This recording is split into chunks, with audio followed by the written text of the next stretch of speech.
자, 원순열 관련된 문제들 연습 계속 한번 해봅시다. 이제 다음 차시부터는 먼저 제가 필수예제 풀어드리고 그리고 문제들도 같이 풀어드릴 텐데 그때 약간의 시간을 두고 잠깐 멈춰 두시고 여러분들이 먼저 그 문제를 풀어보고 정답을 맞추는 의미에서 선생님이 풀이 과정 정리하는 것들 같이 따라와 주시면 좋을 것 같습니다. 이번 원순열의 경우에는 필수예제하고 문제풀이를 따로따로 먼저 올려드립니다. 자, 수학 선생님 한 명과 영어 선생님 한 명, 그리고 학생 4명, 총 6명이죠. 원탁에 둘러앉을 때 여러분들이 잘 보셔야 되는 게 항상 여기 나와 있는 그 설명 중에서 원형을 포함하고 있어요. 원형. 이렇게 원형을 포함하고 있는 경우에는 원순열의 숫자를 여러분들이 이용해서 문제를 풀어주시면 됩니다. 6명 전체가 원탁에 둘러앉는 경우의 수는 원순열의 수는 한 명을 빼고 가죠. 그 이유가 그죠? 그 한 명이 딱 앉는 그 자리가 기준이 되는 거기 때문에 그 부분을 빼고 계산을 하게 됩니다. 따라서 여기 6명이니까 5명 5팩으로 들어가는 게 맞겠다. 5팩. 5팩은 120이 되죠. 120. 선생님끼리 서로 이웃하게 앉는다라고 하면 수학 선생님 한 명과 영어 선생님 한 명을 이제 한 사람 취급하는 거야. 그러니까 수학하고 영어를 이제 하나로 이렇게 묶어서 한 사람 취급하고 그리고 여기에 학생들 4명이 더 있습니다. 그럼 전체 5명 취급해서 원순열 5팩을 가고요. 4팩으로 해 있구나. 원순열이니까 한 사람 빼서 4팩. 그리고 나서 이제 수학 선생님과 영어 선생님이 자리 바꿀 수 있으니까 그 안에서 다시 2팩토리얼을 곱해서 계산해 주시면 됩니다. 4팩 24에다가 2팩 두 가지에서 48가지 경우의 수가 나오게 됩니다.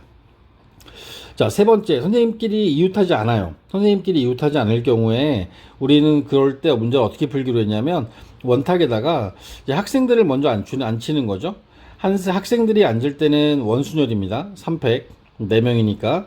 그 다음에 여기 있는 요 사이사이에 선생님 2명이 앉는 겁니다. 학생들이 이미 앉았기 때문에 더 이상 원순열은 아니고 4개의 자리 중에서 서로 다른 2개를 뽑아 그 자리에 선생님들을 앉히면 되고 이건 순열이 돼야 되죠.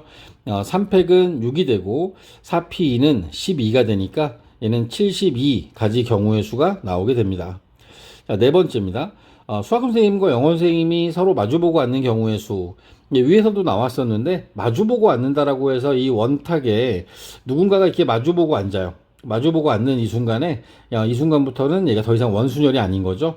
4개의 자리에 각각의 이름이 붙어버리는 거야. 수학 선생님, 영어 선생님 앉으면 수학 선생님의 오른쪽, 수학 선생님의 왼쪽, 영어 선생님의 오른쪽, 영어 선생님의 왼쪽 이렇게 4개의 자리에 이름이 생기면서 학생들을 앉히는 방법의 수는 일반적인 순열의 수 4팩으로 계산하셔야 됩니다.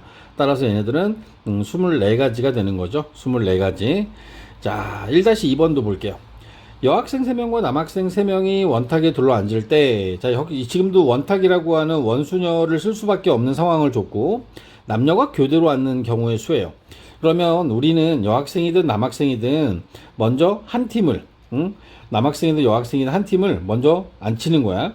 그럼 이렇게 앉히게 되면은 그 앉는 순간 아직은 원순열인 거죠. 원탁에 3명을 앉혔어요. 원순열이 됐고, 그러면 이 나머지 이제 3개 자리에 3명이 앉는 방법의 수는 이거는 3팩. 더 이상 이제 원순열이 아닌 거죠. 사람들이 앉음으로써 이 원탁의 각각의 구별이 되지 않는 자리가 구별이 되기 시작했으니까 따라서 2 곱하기 3팩 해서 12가지 방법의 수가 나오게 됩니다. 자, 다음 페이지 넘어갑니다. 필수제 2번 하단에 나와 있는 문제 2-1번과 2-2번 문제를 풀 거예요. 이거는 색칠을 하는 방법의 수하고 이제 연결되는 문제니까 색칠하는 방법의 수하고 연결을 시켜보겠습니다. 먼저 2-1번은 뭐 위에 나와 있는 필수예제하고 거의 유사하죠. 일단 원형으로 배열되어 있는 원 안에를 작은 원 하나와 그 다음에 4개를 4등분 했어요. 언제나 여러분들이 4등분, 3등분, 2등분 이런 말 나올 때 이 등분의 의미는 똑같이 나눈다라는 뜻이기 때문에 구별할 수 없다라고 여러분들이 판단을 하셔야 됩니다. 먼저 가운데다가 색칠을 해야 되니까 5개의 색깔 중에서 먼저 가운데 칠할 색깔 하나를 선정하는 건 5가지 방법이 있고, 그 다음에 이제 이 바깥쪽에 있는 것들은 원형으로 이제 4개 색깔을 나머지를 배열해야 되니까 3팩토리얼이 들어가는 게 맞죠. 5 곱하기 3팩 해서 얘는 30가지 방법의 수가 나오게 됩니다. 자, 두 번째, 오른쪽 그림과 같이 정오각형을 5등분한 영역에 빨강, 주황, 노랑, 초록, 파락 다섯 가지 색을 모두 사용하여 칠합니다. 여기를 칠하기 위해서는 이제 역시 마찬가지로 정오각형이기 때문에 얘네들은 원형으로 보셔도 됩니다. 정오각형을 우리는 원형의 모양으로 본다라고 하면 역시 원순열을 이용해서 다섯 가지 색깔을 칠해 주시면 되겠죠. 그럼 4팩토리얼 가지가 나오겠죠. 자, 그런데 여기 제한된 요건을 줬어요. 1번에 빨간색과 파란색은 서로 이웃한 영역에 칠해야 돼요. 그러니까 빨간과 파랑은 하나로 묶어주는 거지. 얘네들 하나로 묶고 그리고 남아있는 세 가지 색깔을 통해서 총 네 가지 색깔로 보는 거야. 네 가지 색깔을 원형으로 배열하는 방법은 3팩까지가 될 거고, 빨간과 파랑이 서로 자리 바꾸는 방법이 2팩까지가 있을 겁니다. 그래서 우리는 여기 나와 있는 것에 대한 경우의 수를 12가지로 보게 됩니다.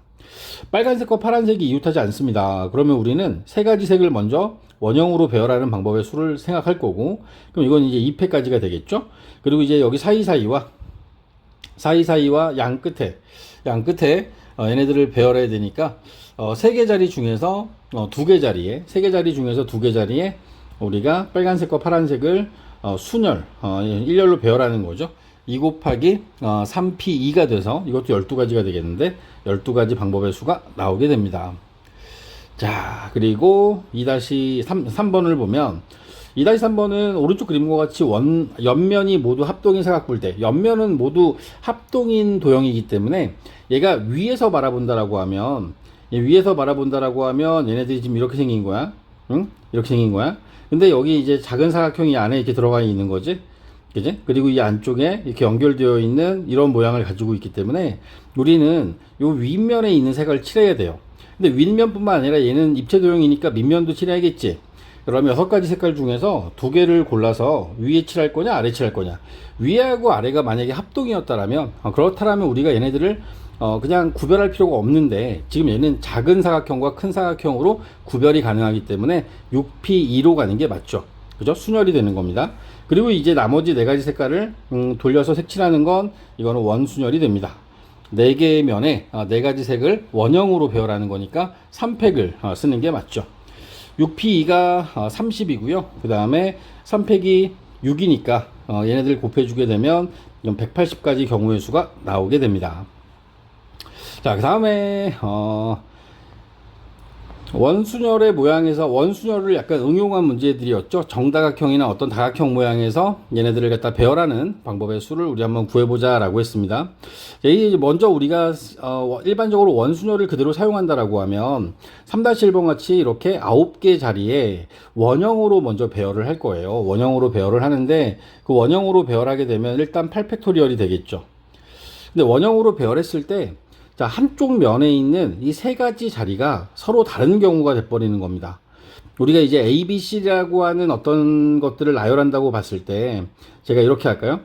건너편에 있는 A하고 B하고 C를 놓고 봤을 때 B를 기준으로 B가 자, 이 제일 첫 번째 자리에 앉았다고 합시다. 이 첫 번째 자리에 앉았어. 그러면 A랑 지금 같이 앉아 있는 게 아니거든.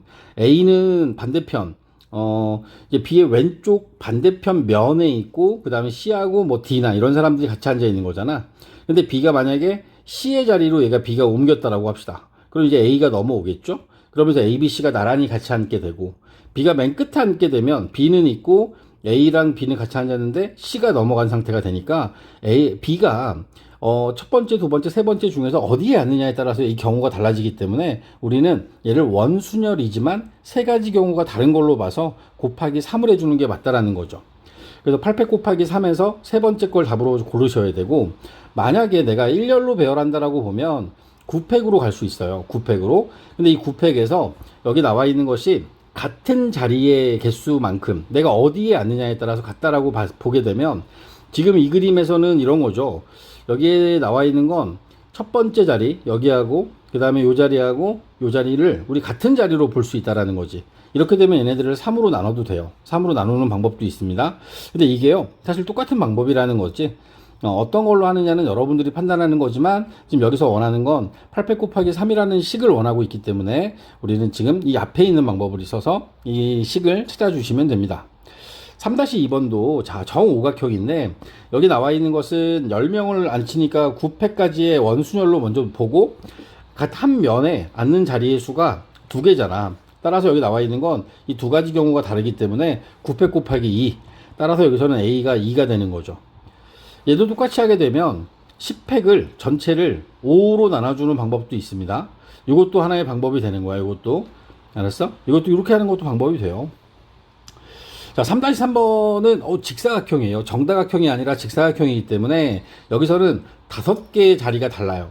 얘네들을 대칭이 되는 어떤 식으로 보기 위해, 대칭이 되는 그림으로 보기 위해서 대각선을 그었을 때 여기 나와 있는 긴 면의 첫 번째 자리와 아래쪽에 있는 이 자리가 같고, 얘네들이 같고, 요놈이 같고, 요놈하고 요놈이 같고, 요놈하고 요놈이 같은 그런 상황이기 때문에 얘네들은 원순열로 돌리고 5개의 자리가 다르다라고 해서 9팩 곱하기 5로 해서 3번을 답으로 하시는 게 맞다라는 거죠.